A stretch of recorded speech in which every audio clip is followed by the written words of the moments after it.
I guess they decided to share her with us today. So, blessings. And how are you all? So, can I tell you guys how much I love and adore all of you? It is so wonderful to be here and to get a chance to talk to you this Sunday. It's interesting. I was, really kind of like thinking about what I wanted to talk about today in particular. And evolving consciousness is the topic for the month. And so it's this constant thing of trying to figure out how is this evolution of consciousness supposed to take place. And so as I started thinking about it, I kept thinking to myself, it's one thing to talk about our consciousness and expansion and how it's possible that we expand, but it's another thing to really kind of put in place the apparatus within our own minds on how to make that happen. And so this week was no different. I as I kind of watched and listened to some of the things that were going on, I'm always constantly amazed. Well, at one moment we are watching the Olympics and we see the height at which people are existing on and the dedication that it takes for people to train year after year to prepare for a moment in time, and then you got that, that few minutes in which to kind of prove all of what you've been through over those, that course of time. And so you hear some of the athletes that'll say, I'm going to give myself a month off maybe after this is over with, and then I'm going to start training for the next Olympics. And so you see that the height of that, and the height of that consciousness, the height of the dedication as it comes through somebody like a Simone, either of the Simones, Simone Manuel or Simone Biles, and you see the greatness that is there and all of the folks that are out there and they're getting in there and they're competing. You see that. But then you turn around and you look at the front page of our plain dealer and you see where some officer has hit a woman that was handcuffed, just gonna punch her. And so on one hand you see this and on the other hand you see that, and you try to figure out in the middle, what is it here that I'm supposed to see and what is it here that I'm supposed to do? What is it that my life is about?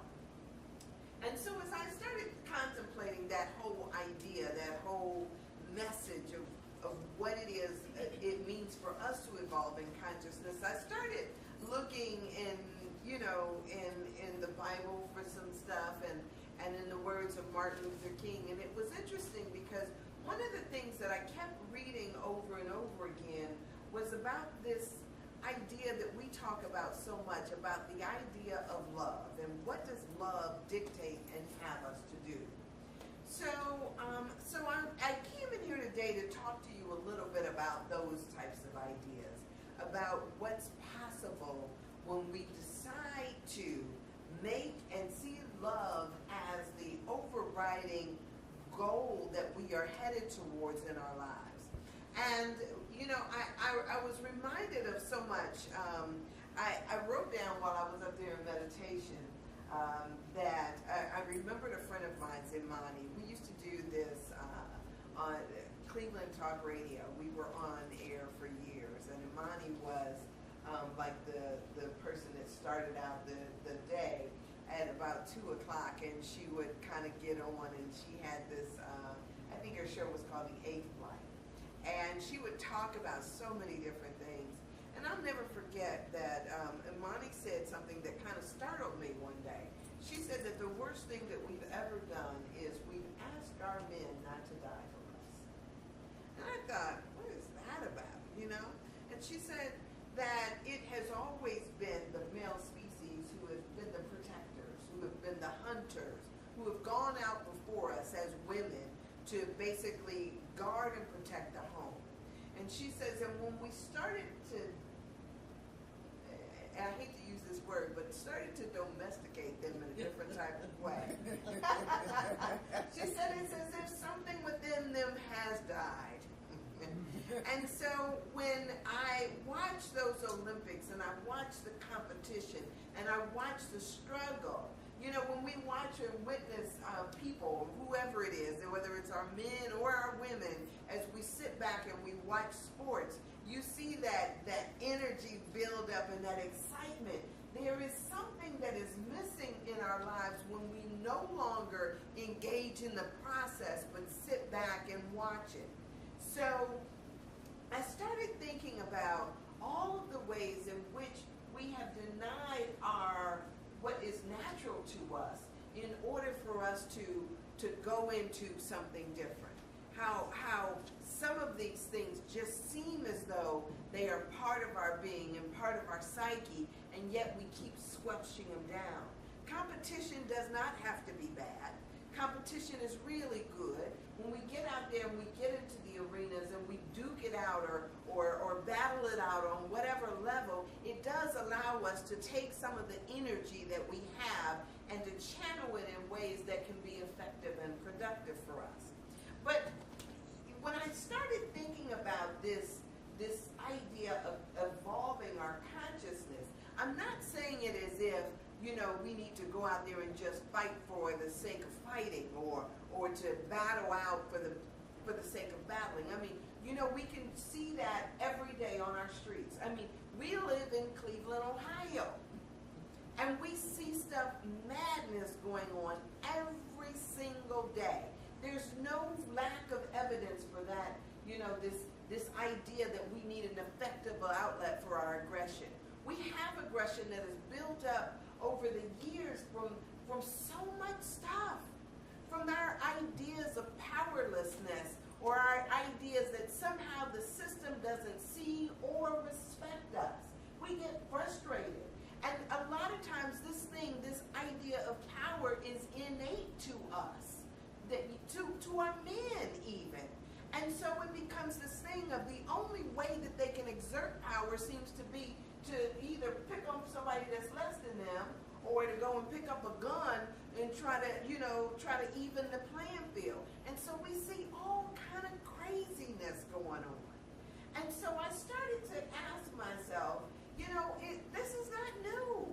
I mean, you know, it's not something that Cain killed Abel, right?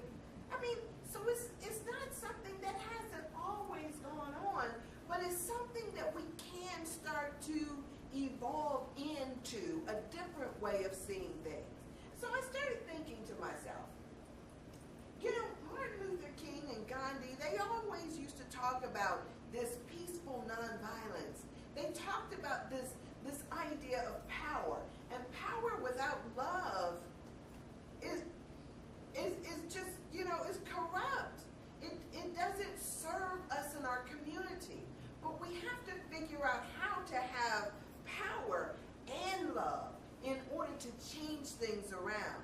So as I started looking in the words of Jesus, Jesus talked about so much of this stuff. You know, he talked about it in the sense of parables. And I started thinking about, you know, all the ways in which we were told to love, and we're told to do all these things, and yet we don't. You know, and yet we feel as if there's something inherently weak about loving. And there's nothing weak about loving. There is something powerful and strong. If you want to see it threaten somebody's baby, threaten her grandchild. And you're going to see a whole different person come out. Right? I mean, love can be ferocious. And love can, you know, and it can change over. But think about it in the terms of that everybody is somebody's child.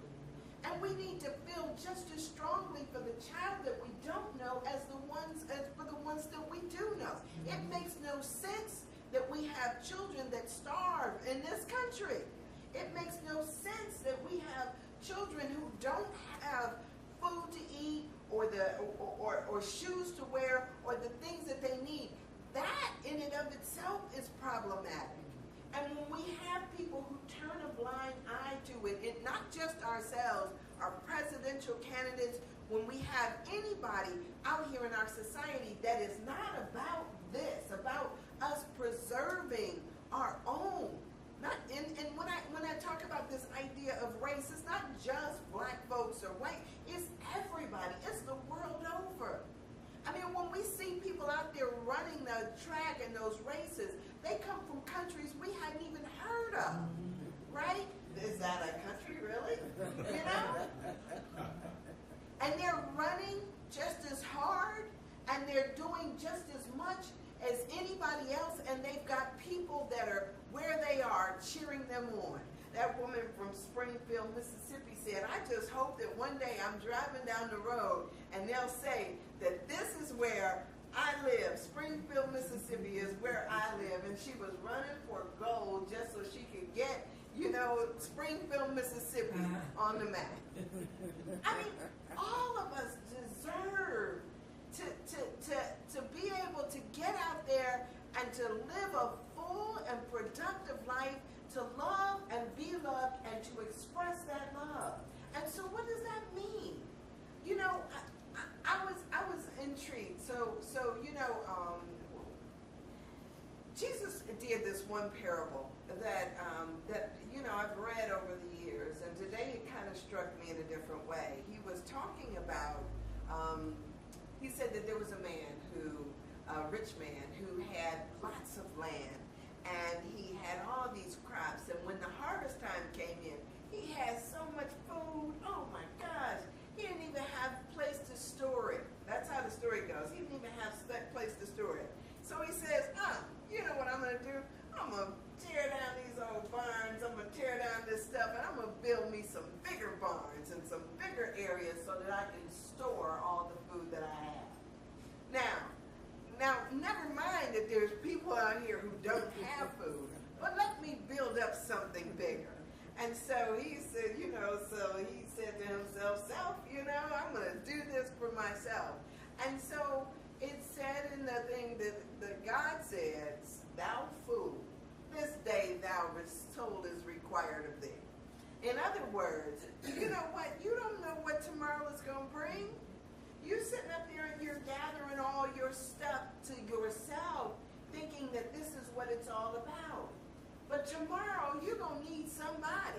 No man is an island, right?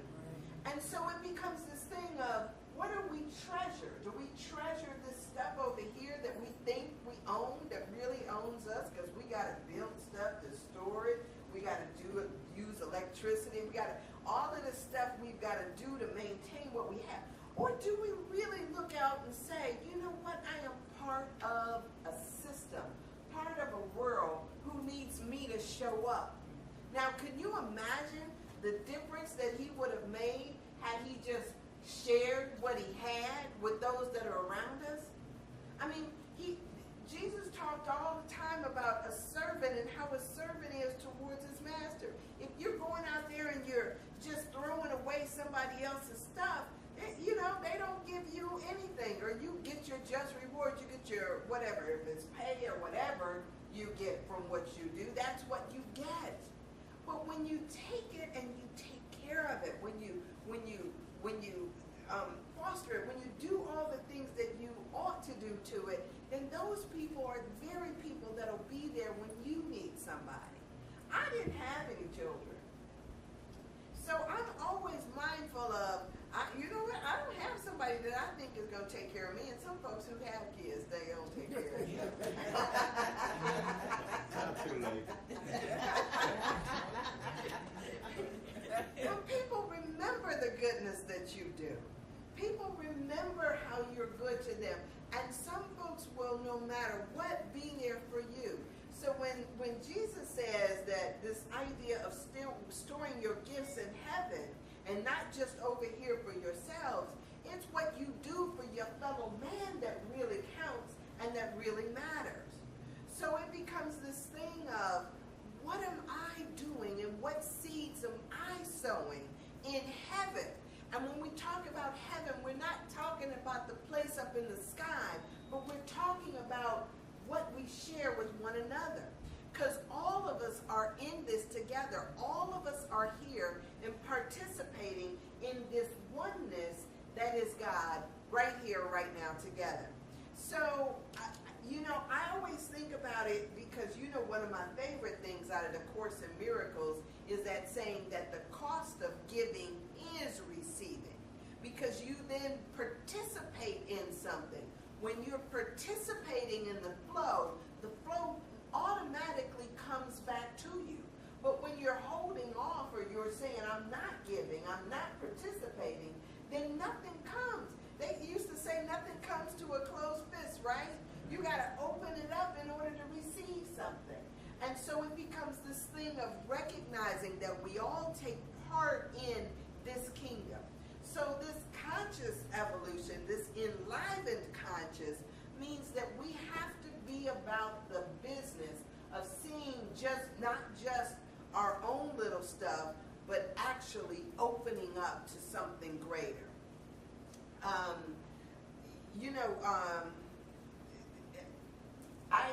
I was thinking this morning too about this guy that I met some years ago. I was at I used to go to and speak at a spiritualist church all the time. And one of the things that we did was we did message work and everything else like that. It was a wonderful experience for me, as far as just learning about how to listen, how to tap into spirit that's always present. And one night we had this healer that came in. He had written a book about healing. I can't call his name right now, but he was a little short white guy. And he talked about how something had happened to him. I forget what it was, but he fell into a coma and was in a coma for about 6 months. And he says one day he just woke up.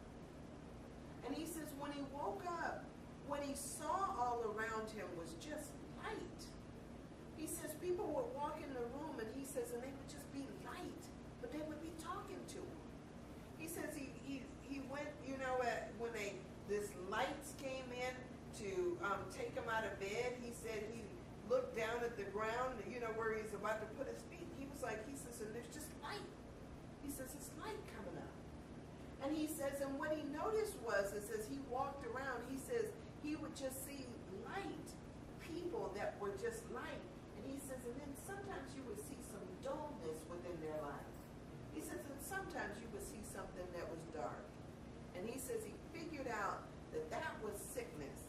He was like, that was where they were sick and they needed healing.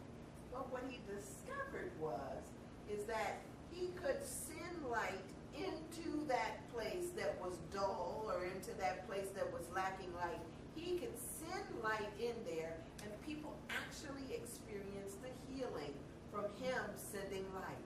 And so he kept saying that if we knew that all we are is walking light, that we are energy, that we could recognize that when we see deficiencies in other people's lights, it's not just our job, but our responsibility to send that light energy into somebody else. Now, I don't know if you guys recall a book. I'm going to have to slow down because sometimes I think I'm getting away from myself. But I don't know if you guys recall this book, The Celestine Prophecy. Yes. But in the Celestine Prophecy, they had a couple of books that came out with that. Right after the Celestine Prophecy, there was another one. But if you recall, they talked about all the ways in which we flowed our energy, all the ways that the things that we did. And I remember something very interesting about that series that as I was looking at it. They would talk about how we interacted with nature.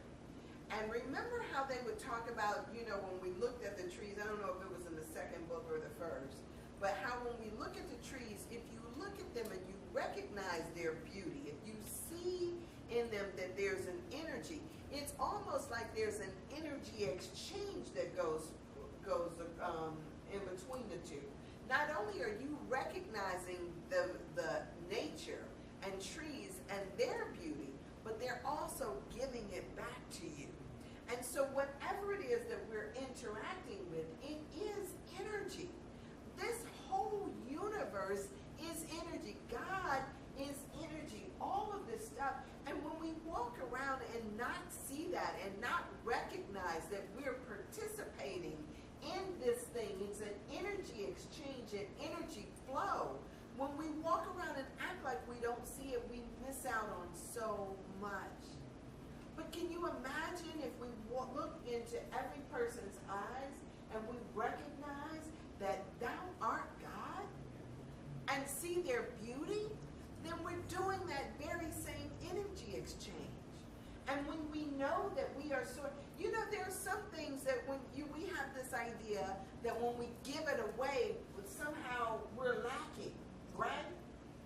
Like if I got a 20 and I give you 10 of it, then all of a sudden we think we only have 10. But the way that the system works is, if I give you 10, I automatically get like 20 more. I don't even know why it works like that, but it is part of the system. So as we give, we do receive. As we give energy, as we give love. Have you ever heard somebody say, oh, you know what, I gave them all the love that I had? You hear somebody say that, and then guess what? You still got so much more to give. Because you can't deplete it. It's something that is constantly renewing, and it's constantly expanding, and the more that you give, the more you receive of it. It's as if just by sharing that, it grows exponentially. Can you imagine a teacher telling you, oh my gosh, I gave them all I know? The more you share, the more you know. The more you realize that there's so much more out there. It expands. And that's the beautiful thing. When we realize all of this stuff is here and it grows us. But when we do nothing with it, it's kind of like a muscle, right? If you use it, it expands, right? And when you don't, wimpy, wimpy, wimpy. So it becomes this thing. Let us recognize that we have to be about the business of being actively involved in all of that we see. It's all about us recognizing that we are here to share, and we're here to expand and to receive. Let me jump back here to finish up the parable, because I don't know if I did. So the guy is saying, you know what? I need to build up bigger barns. I need to build up bigger this. I need to build up bigger that in order to store all this stuff, without recognizing that he needed to be in the business of sharing and giving, without recognizing that part of what he is here to do is, yes, we are our brother's keepers. That yes, there is something that we have that we are supposed to give in this system. So we start to realize that all of this stuff, if we put the value over here on the stuff, we miss the real value, which is not anything to do with that stuff, but the heaven. That heaven which is you. And that whole thing. Capitalism has done us a job. This idea that money trumps all has done people a job. And so we can't receive on the level that we would receive because we're so limited in our thinking. So how do we expand? How do we understand that it's about so much more? And so as I started thinking about that, I started thinking that what if we started this whole love revolution right here, right? I mean, that's what agape is supposed to be about, right? It's a revolution of love, of how we see and how we treat others. And so it becomes this thing of, what more can I do? What more can I give? Who more can I bless? So often we get caught in our heads thinking, oh, I'm not going to do that, for whatever reason. I mean, we go someplace and we think people will be offended if we, try to hug them or try to recognize their goodness or their greatness. We think, something sounds so corny. We get caught up in our heads with this thinking. You guys, the system that we have been up under has been a system that has been about this oppressing people in order to build up their silos full of food and full of other things. This has been the system that we've been under. This is the system that we learned. That's what set up slavery. That's what got so much of this country thinking that these things spiritual aspect. But the spiritual aspect, remember, when God says, seek ye first the kingdom. And where's the kingdom found? The kingdom is you. The kingdom is me. The kingdom is in one another. If you seek first the kingdom and love from that perspective, all of this stuff will be added on to you. But when you make this stuff over here your God, then you'll have your just rewards. Remember, he said that whole thing about, you know, when you go out in public, when you pray on Facebook, he didn't say Facebook, but when you do it in public, you'll get your just rewards. You'll get the rewards of the accolades of the people you're trying to impress. But when you go and you do it in secret, not really caring about what all these other people think, or not really caring about, when you do this, then you will be rewarded openly. But don't go out there trying to, we get so much of that stuff. So all of that stuff will be added when you get all of the spiritual stuff in order. And that's what this is really all about. A revolution in our consciousness and an enlivening in how we think. So how do we be different, right? How do we get out there and how do we truly show this thing called love? You know, the Course in Miracles in the introduction, it says that the aim of this course is not to teach the meaning of love, for that is beyond what can be taught. And I'm always conscious of this thing. People try to define it. People try to tell you what it is, what it looks like, what it feels like. But it always seems to come up short, right? When we look at it, it always seems to come up short. I tell you, parents are like, it seems like our parents stand in as I forget what the word I want to say it is, but if we had to think about how God loves us or God feels about us, a lot of us can think about our parents, right? A lot of us can think about the love that is shown through parents. Some people unfortunately can't, but many of you guys can. And even when you have some problems because you've got some stuff, all of that stuff is there for us to learn and grow from. If we sit there and we think about, I don't have this because my dad was, did that, or my mother, we don't realize that lesson is there for our own healing, for our own growth. It's not there for us to sit there and talk about what we didn't get and what somebody, it's there to grow us. So you didn't get it, so now what? Now the responsibility is yours to figure it out and then to give that. So when I think about it in those terms, I'm standing here, I know I was loved. I know that my parents, if I had to think about a God, my parents loved me as though, as they were. They showered and gave to me exactly what I needed for my own best. And also withheld from me the things that I needed for my own best because I needed to go out there and figure out how to get it. When you go for the goal, you got to figure out how to go out there and scratch and claw your way to get it. That's what this is all about, us figuring it out and then passing it on, recognizing that we're blessed already to be a blessing. When we see somebody out there that's in need of help, that's our cue, that this is where you are to enter in here. You are the person that shows up to be the blessing. God doesn't necessarily, you are that angel that God was sending. Yes. When you desire a miracle, you are it. When somebody else desires a miracle, you are it. So don't look around looking for somebody else to be it. You are it. You are the blessed one and you are the blessing. Let us recognize that every moment of every day, all of this stuff is here for us to learn how to grow and evolve. It's all about love.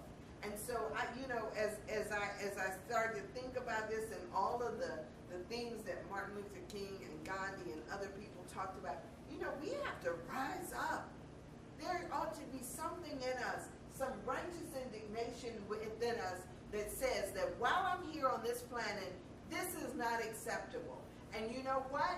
And it may not mean that you are the only person that changes it, but we each have to do something to chip away at it. And as we start to chip away at the issues and the problems, we will see a change. We will. And it may not be in my lifetime, but, you know, it may be in theirs. That's what it's all about. Right? So let me make sure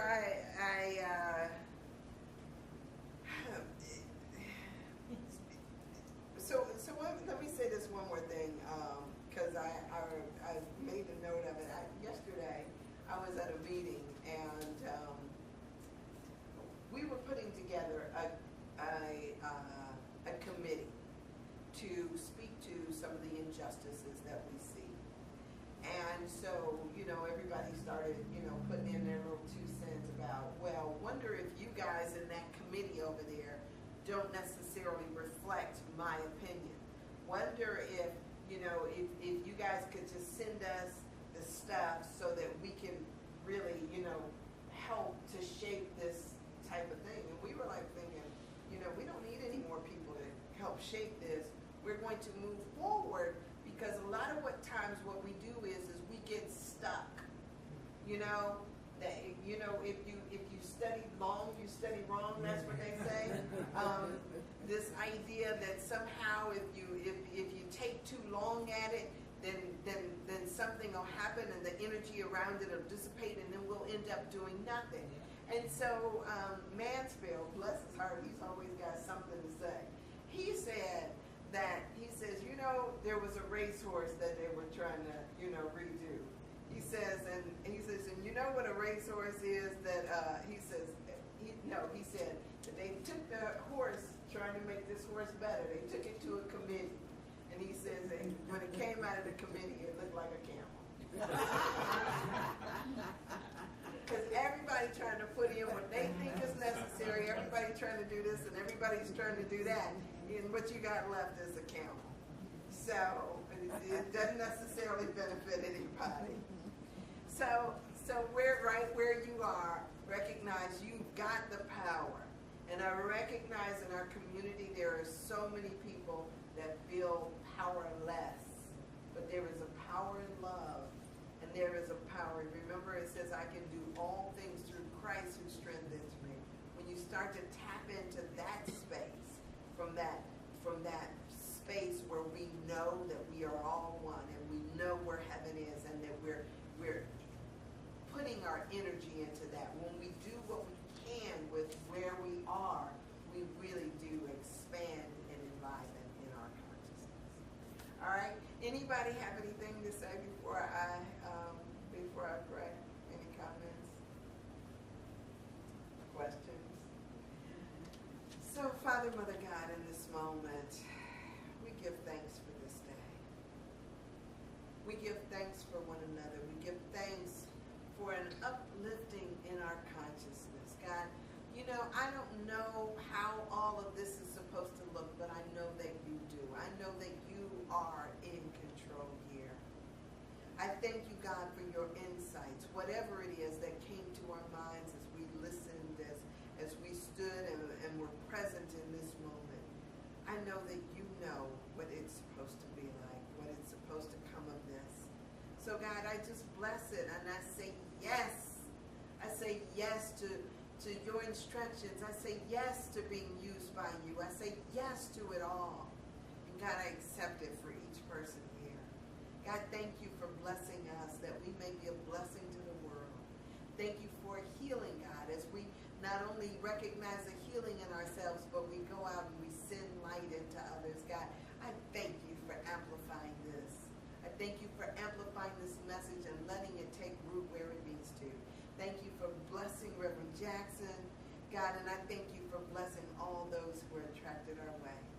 And with that, I just let it go, knowing that it's done. And so it is. Amen. Amen.